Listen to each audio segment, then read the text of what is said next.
really quick, I wanted to talk to you about posting more content online for your practice.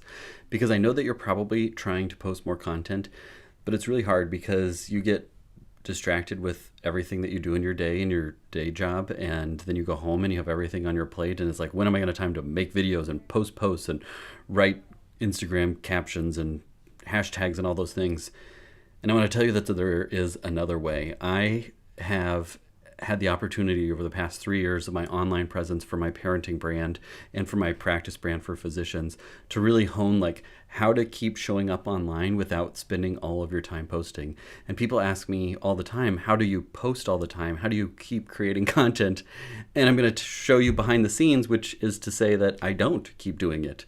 What we know is that any given post that you create, about 5% of your audience sees that post, which means, and that's just a Facebook algorithm thing, like there's just not enough available real estate to show your post to everybody that likes and follows you, or that would be a good match for you. And so what that means is if I post about sunblock on Monday, and then 5 days later I post the same post about sunblock, other people are going to see that.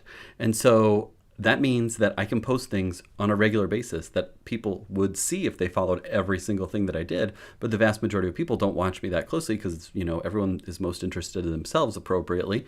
And then people aren't like, well, he just posted that 4 days ago about sunblock, I'm going to unfollow him or something like that.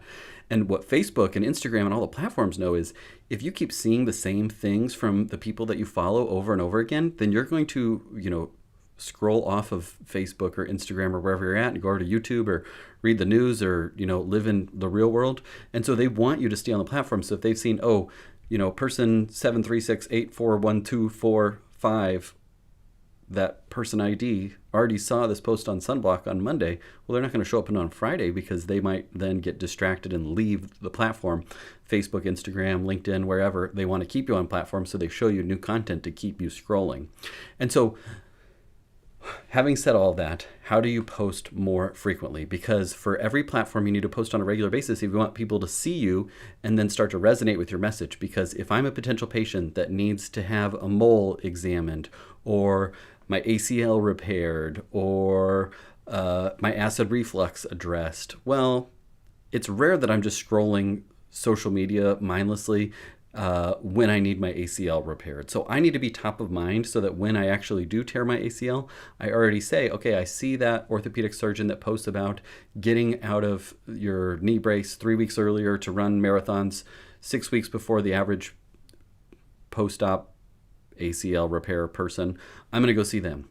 Or a few months ago, I saw this thing about how you can use a different medicine to treat acid reflux that works really well and avoid doing the endoscopy. I'm going to go see that doctor. Who was that? Let me look on my Facebook and figure out who that was. And so what we know is that you have to be top of mind and you have to be frequently seen and your name frequently seen and your message, and grow that know, like, and trust factor so that when you actually are needed by the people in your audience, they turn to you then. So what that means is showing up on a regular basis and being in their newsfeed and providing value, and not just saying, hey, here's our office hours and those sort of things. You want to provide value. And the way that I do that is by frequently posting. And the trick that I use to do that is called SmarterQ. There's a lot of different scheduling apps out there, and I can tell you that I have used this one for the past 3 years at least, and it works like a charm.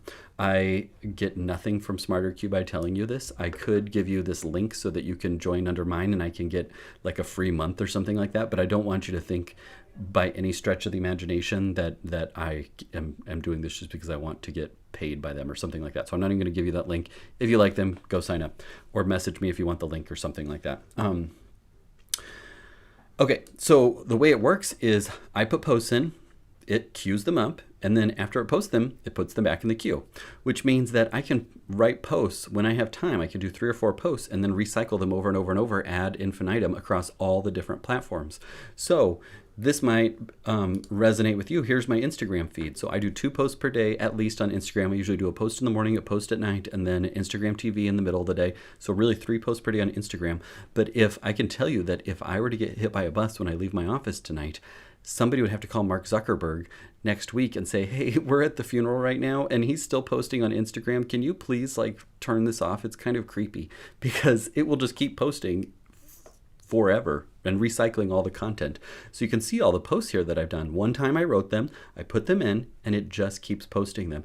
And right now I have posts. These are all cycle 1 posts all the way until today's March 23rd. I have at least, like more than a month. When do we get to cycle 2? Over a month and a half worth of content that I've posted. A lot of these I posted a long time ago, and I just recycled them back up now using this so that they're there. Now that's just one platform. If you go to this has all the different feeds for both my parenting side and for my physician side.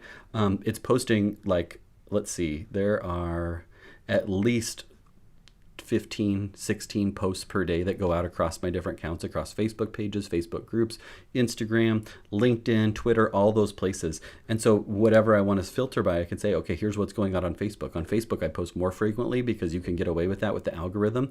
And so what I do is I post more frequently on Facebook and make it really easy. So here's, this new video that I just did. Actually, I just recycled this on ear piercing. And then I've got some pandemic related news articles that are going to get shared tomorrow, and then my swaddling technique and all sorts of different stuff that's just queued up. So if I were to just go on vacation, it would still keep posting, and different people would see that. And I know it's different people because when I post something, especially if it's kind of like something that's a hot topic or something like that, then different people comment on it and different engagement happens and all that. And so bottom line, you don't have to use SmarterQ, but you can figure out a way to make it easier on yourself so that you don't have to constantly be thinking up new posts and writing new posts. There are plenty of strategies that allow you to repurpose content going forward so that you can make a bunch of posts out of it. If I were to make a new post, I can actually take one image and post with different content. So the first time it talks about this, then the second time it talks about this, and it just keeps cycling through that forever. And that's the way to stay in front of people. That's the way to have people be knowing you, liking you, trusting you, and then when they need you, they call and schedule an appointment. They don't call and schedule an appointment right now because they see this post about, starting solid foods or something like that. But after the accumulated amount of posts that they see over time, they say, gosh, I wish this guy was my pediatrician, or gosh, I wish this I wish she was my dermatologist because she posts really good stuff that really resonates with me. So that's the strategy to avoid getting into the weeds of, I didn't post for a week, I didn't post for a month, now no one's seeing my stuff, I might as well just give up. Well, with a system where you're able to just post it once and then have it repurpose it, and there's plenty of them out there. SmarterQ, Hootsuite, Meet Edgar, all of those different ones. I think I've tried them all at some point, and those allow you to repurpose content so that your content works for you. It's like writing a book versus writing something on a Post-it note and or a napkin and giving it to somebody. Well, if it was in a book, it's much more likely that it would be remembered, and then it could be copied and repurposed for other people rather than just writing on a napkin and it gets lost or thrown away or something like that. That's kind of an analogy, stretching it thin. So I'm going to stop here, but I would love to know what it is that you would like to learn about online marketing for your practice. I'm not talking about dancing across TikTok. I'm not talking about really, artistic, creative endeavors. I'm talking about using online marketing to get more patients in the door into your practice, more appointments, providing more value online, providing more value in the office, getting more patients booked. What is it that you need to know that would help you to get started with that? Comment below and I can do a quick video about it. Keep up the good work.